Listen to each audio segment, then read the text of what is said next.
Welcome to What Are You Sporting About podcast, a podcast about business, employment, sports, and entertainment to help educate, support, and guide you to your next level. Here's your host, attorney Sivonnia DeBarros.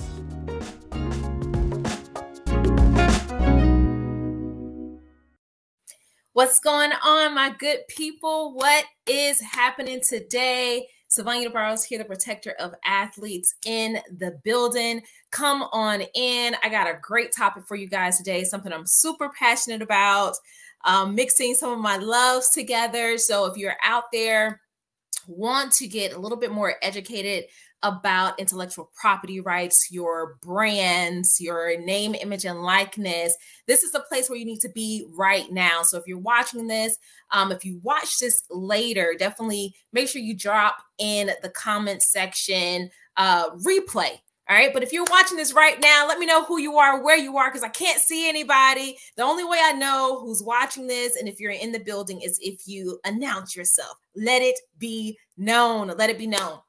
So if this is your first time coming in contact with me, seeing me, hearing me in any facet, my name is Sivonnia DeBarros, also known as the protector of athletes, but I am the creator, the founder, the principal attorney of the S.L. DeBarros law firm. I help athletes, students, and professional and retired professional athletes, including multi-six-figure, multi-seven, and eight-figure business owners to remove targets from their backs, to make sure that we crush copycats, and to prevent other people from utilizing their brands without permission. So, hey, some of that stuff could be happening right now in your backyard and you don't even know it. That's why you need people like me. So today we're going to be talking about the ugly truth about name, image, and likeness. And listen, girls, gals, guys, you don't have to be an athlete to tune into this conversation. All right. Let me just keep it 100. You don't have to be an athlete to tune into this conversation. Name, image, and likeness. Yes, it has gotten a lot of attention from the sports industry, but name, image, and likeness is something that we have always had before it was permissible in the collegiate space. So lean in with me today. All right. Lean in with me today, because essentially what we're going to be talking about is your intellectual property rights, your ability to take something, your name or something that you've created, your likeness, your image, and monetize that. All right. But unfortunately, there is an ugly truth around all of it. And the truth of the matter is, where people see an opportunity, they will take advantage of it. And that can mean that is to your detriment. But I have news for you. There is a way that you can avoid going down that detrimental hole, that black hole that you probably wasn't even prepared for, that you did not think would even happen to you. And I think that is the biggest thing that I get, right? So if I can just be, let me be honest with y'all. Can I be honest? Let me just be honest.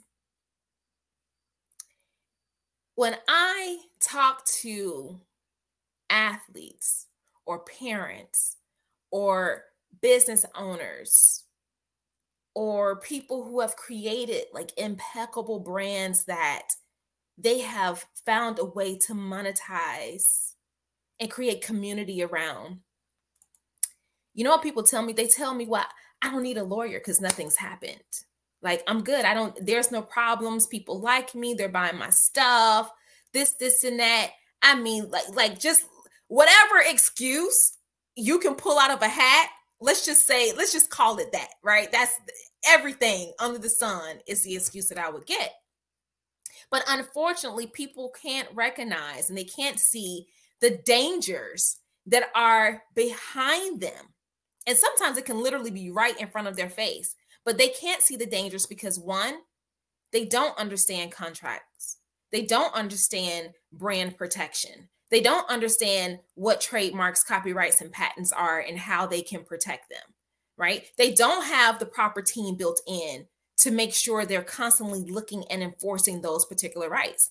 It boils down to the fact that they don't know. And so I want to ask you, if you didn't know about something, wouldn't you want to make sure that you have you have yourself covered so that the things that you can't see can still be taken care of, right? There's a reason why we have rearview mirrors and side mirrors. Can you imagine driving a vehicle that only had a rearview mirror? You can't even see anything on the sides of your car, like how close someone comes up, because at a certain point, your rearview mirror is not going to catch it. And even with the rearview mirror and the side mirrors, guess what happens? People still get in accidents. You know why? Because there's something called a blind spot. And the blind spot, for purposes of today, that is the ugly truth about name, image, and likeness. That is the ugly truth about predatory contracts. That is the ugly truth about predatory loans and deals that are crouched in the terms of licensing deals, but does you no good. So I want to share a story with you guys today. And as I go through this story, I want you to think to yourself, what are my blind spots? And not just what are my blind spots, who are the people that I can put around me to make sure that my blind spots are covered? Because I can't see them. I may not have the expertise or the information or the training or the whatever to be able to see those blind spots, but the person and the people or the community that I know that got my back, who specifically have this type of training, have this type of knowledge, have this type of expertise, this person, these people can adequately and sufficiently support me for this blind spot. Now, y'all, I'm gonna tell y'all why I'm so upset. I'm a little pissed off today because I recently saw in the news, and I hope this gentleman forgives me if he ever sees my social media or whatever, because he has like 2 first names and I've been saying it backwards. All right. So Gervon Dexter, and I hope that I am pronouncing that properly. Gervon Dexter. He is a former student athlete turned professional football player. Right now, he plays for Chicago Bears. Turns out, a contract that he signed around his name, image, and likeness, his intellectual property rights, you guys, come on, listen. His intellectual property rights. Turns out that he signed a deal to pay 15% of his future NFL earnings over 25 years. So you know me, I'm an attorney. What did I go do? I went to go digging and finding whatever I can find. What articles can I find about this issue? Did I find an article talking about there's a case that has been brought? So boom, I found the case. I found the case, right? But here's what I want you guys to think about. When you get ready to sign a contract that is based around a brand, a product, a service, or whatever you have created, you have intellectual property rights in that.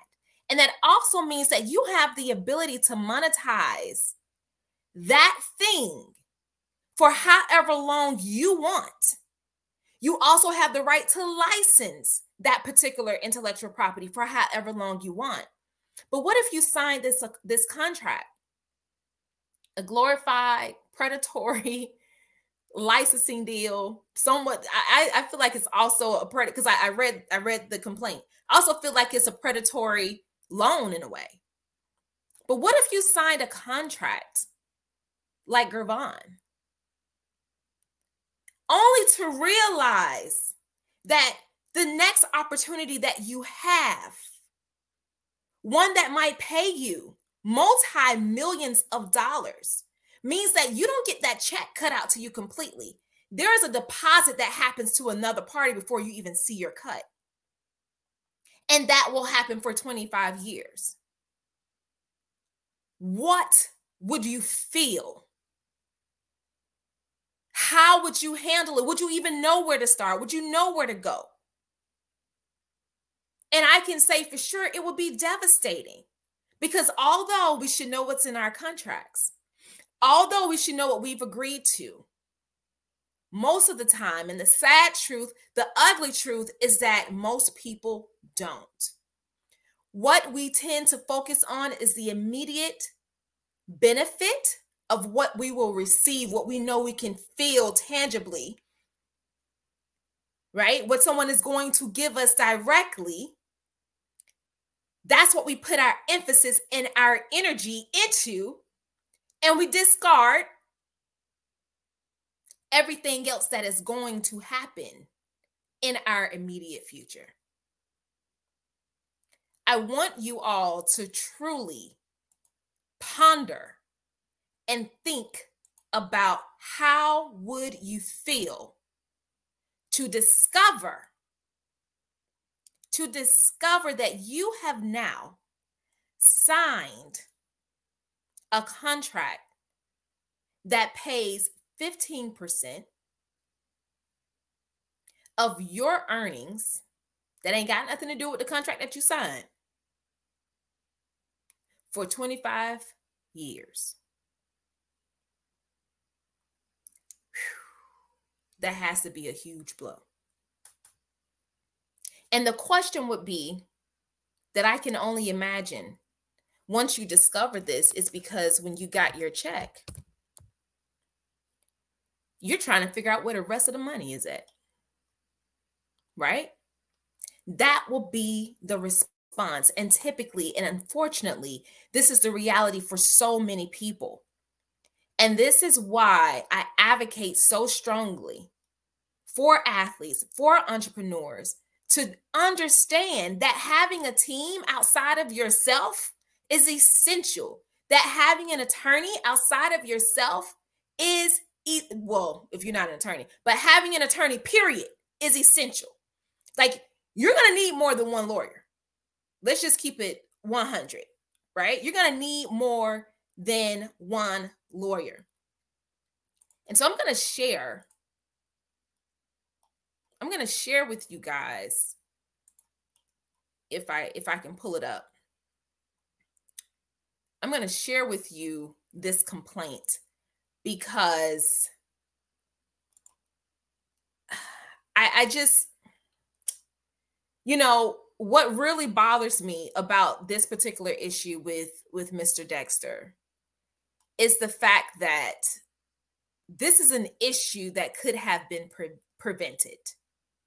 This is an issue that could have been prevented. Selling off your intellectual property rights, your name, image, and likeness could have been prevented.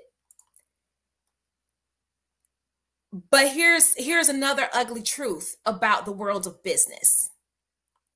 People don't give a damn about what you stand to lose.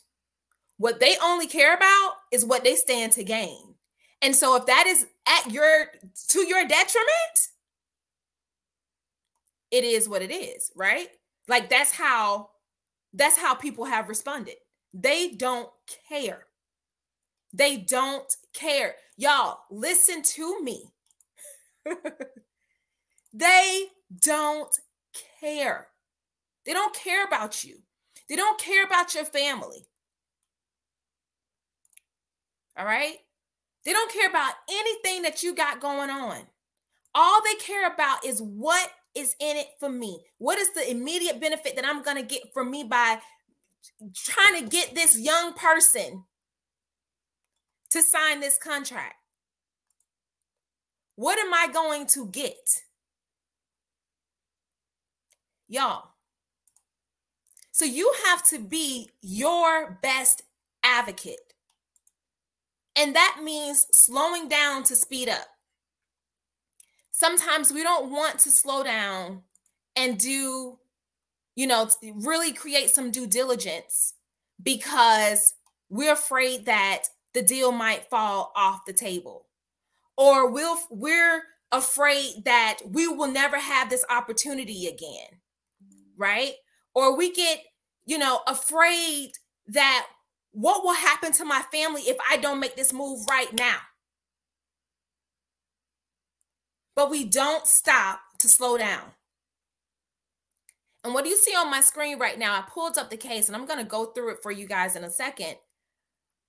But what you see is an example of a cost.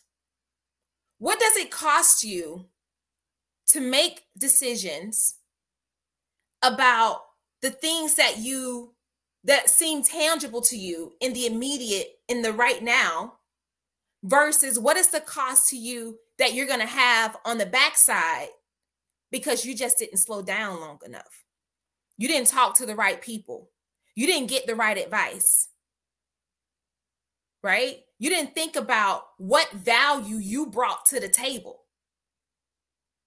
The contract that Gervon Dexter signed, I'm going to listen, I ain't got to be in the room with them. I can tell you exactly what happened. What happened was Dexter did not recognize his own value. He didn't recognize his own worth. He didn't need these people. Those people needed him. Those people needed him to sign that contract so they can make money off of his value, not the other way around, right? But so many times we get caught up in these bad deals, these bad relationships, these bad collaborations, because we ourselves don't even recognize the value, the worth that we have, that we bring to the table. We don't get it. We don't get it. All right. So let's look at this. Let's look at this complaint. So this complaint is new. I looked at the record. It's new, recently filed. They have since served. I think they're going to be serving, if they haven't, there's something they need to be doing. But they're going to be serving this company called Big League Advance Fund.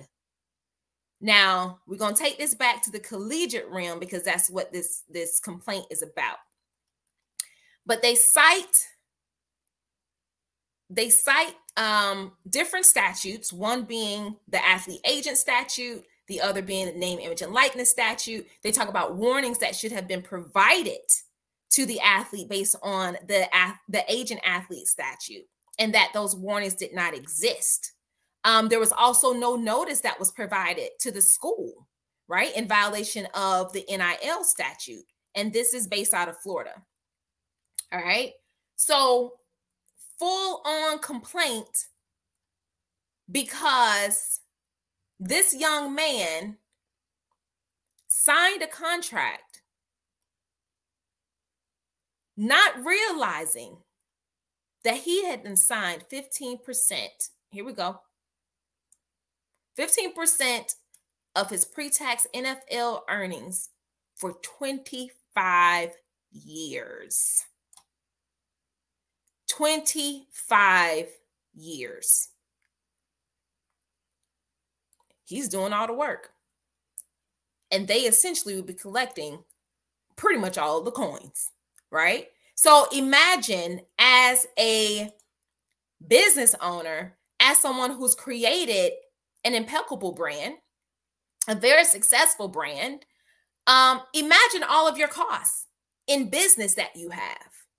Now imagine receiving a check, right, that now deducts this percentage that a third party gets to cash, and you still have other costs that needs to be covered for your business, for your brand.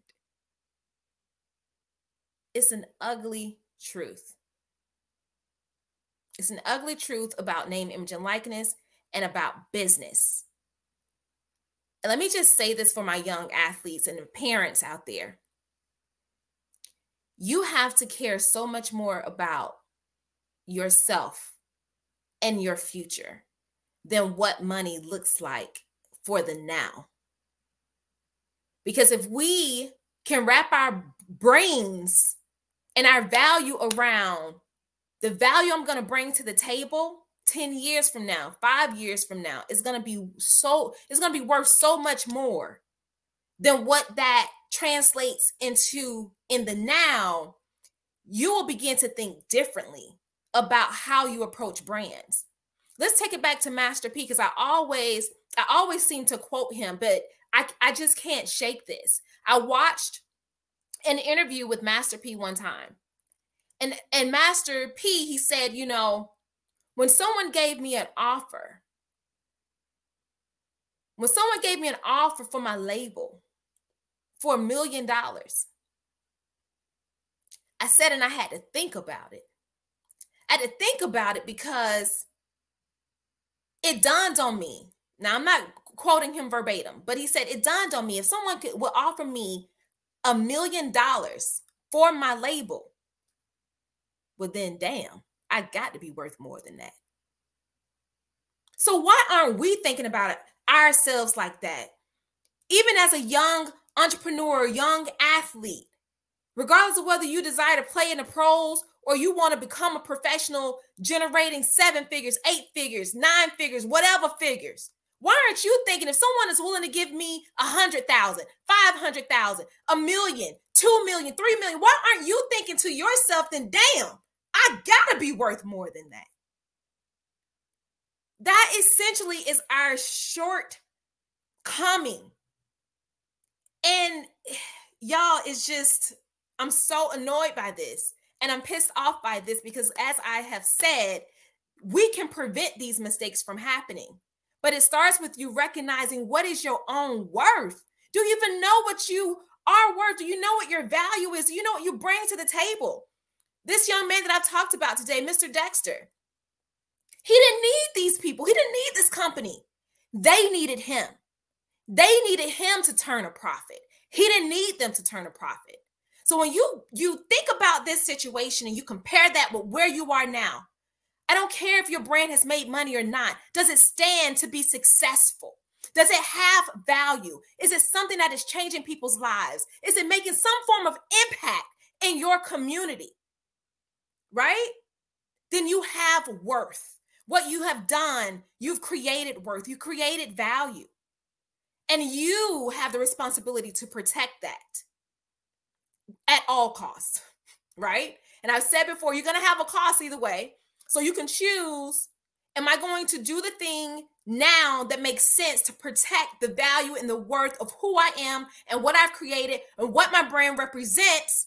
Or am I only going to focus on what the immediate gratification and the things that I can feel that are tangible to me right now, only to discover that down the road, not even that far down the road, my cost is going to be exponential because I didn't recognize the value that I had. So you can make that determination. And it is one that we can make freely. Do we decide on our costs for now to protect the things that we have, or do we decide to have a greater cost in the near future because we didn't want to do the work and we didn't want to stop and we didn't want to slow down? We don't want to slow down to be able to speed up and to maximize and to be able to create compound success and financial security and sustainability. Right? This is the ugly truth, not just about name, image, and likeness, but about business. And it is up to you to protect your brand, protect your money, your profits, and ultimately protecting your legacy. Other people ain't going to do it. They're not going to do it. That is up to you. But if you don't feel like you have anything to protect, then you will be the one that is constantly trying to swim backwards, right? Swimming upstream and just can't make any moves because the force is just too great. Let me just reiterate this. Who do you have that has your blind spot covered? I gave you an example. We have rearview mirrors and we have side mirrors. And all of it is intended to make sure that we can see the things that are around us. But people still get in accidents. They get in accidents because there is something called a blind spot. You can't see it from the rearview mirror. You can't see it from the side mirrors. But you still have a blind spot. And the blind spot is the ugly truth about your brand. It's the ugly truth about name, image, and likeness. It's the ugly truth about having to enforce and protect your brands. It's the ugly truth about people using your stuff without permission. It's the ugly truth about you losing money because other people are circumventing what your profits could be. So who do you have around you and in your corner that is covering the blind spot that you can't see. I am Sivonnia DeBarros, a protector of athletes. I hope this has supported and impacted you beyond measure, beyond measure. Thank you guys so much for joining me. Shout out to Dr. Will here, who is a powerhouse speaker. Thank you so much for dropping in. He says she is dropping gems. Pick them up. Y'all better pick this stuff up. I'm telling you, pick it up, pick it up, pick it up. Thank you so much to Kaisha. I hope I'm pronouncing your name properly. She says, yes, blind spots are serious. And I have to agree with her. They are absolutely serious, but we can prevent the blind spots that happen, that occur in our businesses and with our brands. Until next time, guys, I will see you all later. Ciao. Thanks for joining us this week on What Are You Sporting About podcast. Make sure to visit our website, prosportlawyer.com, where you can subscribe to the show in iTunes, Stitcher, or whatever your favorite platform is, so you'll never miss a show. And while you're at it, if you found value in the show, we'd appreciate a rating on iTunes or iHeartRadio. Or if you'd simply tell a friend about the show, that would help us out too. If you like the show, you might want to check out our book, What Are You Sporting About? Attorney Sivonnia DeBarros is available for private consulting at sldebarros.com. And remember, we're here to educate, support, and guide you in your journey to success, because we're all sporting about something.